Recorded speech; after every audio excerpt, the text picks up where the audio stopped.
کی طرف سے بندوں کا امتحان ہے کہ بندہ اپنے مال اور دولت سے زیادہ پیار کرتا ہے یا مجھ سے زیادہ پیار کرتا ہے۔ یہ اللہ کی طرف سے بندوں کا امتحان ہے، یہ اللہ کی طرف سے بندوں کا آزمائش ہے کہ بندہ مجھ سے زیادہ پیار کرتا ہے، اپنے مال یا دولت سے پیار کرتا ہے۔ قربانی کے متعلق سوال اٹھتا ہے، یا رسول اللہ صلی اللہ تعالیٰ علیہ وسلم، یہ قربانی کیا چیز ہے؟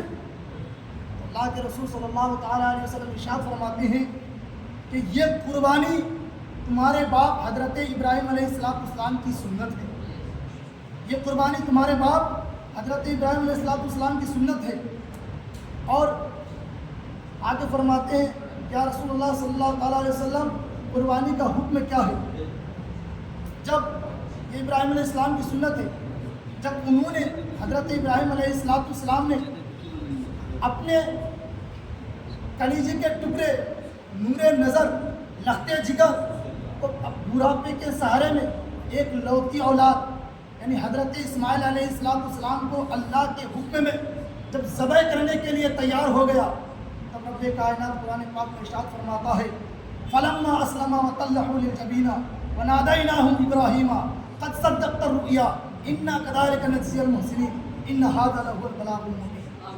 جب دونوں باپ بیٹے اللہ کی راہ میں قربان ہونے کے لیے تیار ہو گئے، جب باپ نے بیٹے کی گردن کو جھکا دی، جب باپ نے بیٹے کی پیشانی کو لٹا دیا، اس وقت باپ نے اپنے بیٹے کا حال نہ پوچھا، اس وقت باپ نے اپنے بیٹے کا حال نہ پوچھا۔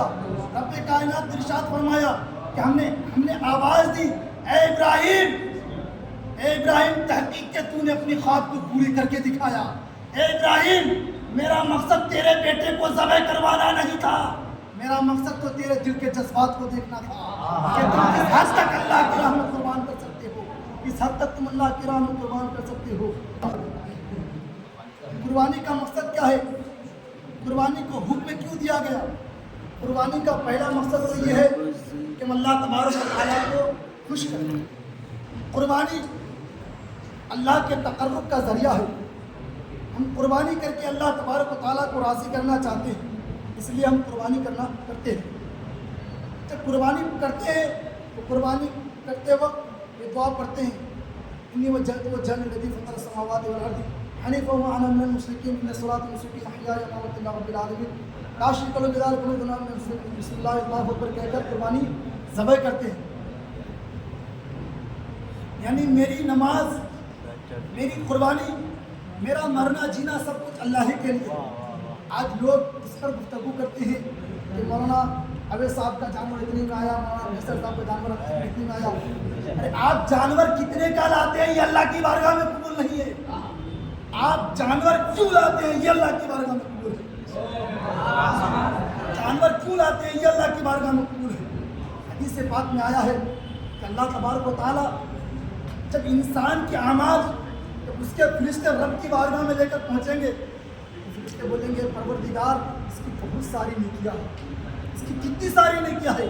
رب کائنات ارشاد فرمائے، اے فرشتے، تم نے صرف اس کی نیکی لکھی ہے اور تمہاری نظر صرف اس کی نیکی پر ہے، اور میری نظر اس نے نیکی کیوں کی ہے اس پر ہے۔ انسان کتنا خرچ کر رہا ہے یہ اللہ کے نزدیک قیمتی نہیں ہے، انسان کیوں خرچ کر رہا ہے یہ اللہ کے نزدیک قیمتی ہے، انسان کیوں خرچ کر رہا ہے یہ اللہ کے نزدیک قیمتی ہے۔ قربانی کا مقصد کیا ہے؟ قربانی کا مقصد تو یہ کہ ہم اللہ کو خوش کریں۔ قربانی کا ایک مقصد یہ بھی ہے کہ سال میں ایک دن ایسا ہونا چاہیے جس دن گوشت کھانے کے سلسلے میں ہم اپنے بچوں کے اوپر، پریوار کے اوپر کشادگی کر سکیں، جس دن روکنے ٹوکنے والا کوئی نہ ہو۔ سال کا ایک دن ایسا ہونا چاہیے تاکہ سماج کا وہ طبقہ، غریب، فقیر، مسکین، ان کے لیے بھی سال میں ایک دن خوشی کا دن ہو جائے، ان کے گھر میں بھی گوشت پہنچ جائے اور وہ بھی جی بھر کے گوشت کھائے، وہ بھی جی بھر کے گوشت کھائے۔ عزیزان ملت اسلامیہ، قربانی کے متعلق سوال اٹھتا ہے، کیا اگر کوئی قربانی کرنے کی طاقت رکھتا ہے تو کیا وہ قرض لے کر قربانی کر سکتا ہے کہ نہیں؟ ابھی اس کے پاس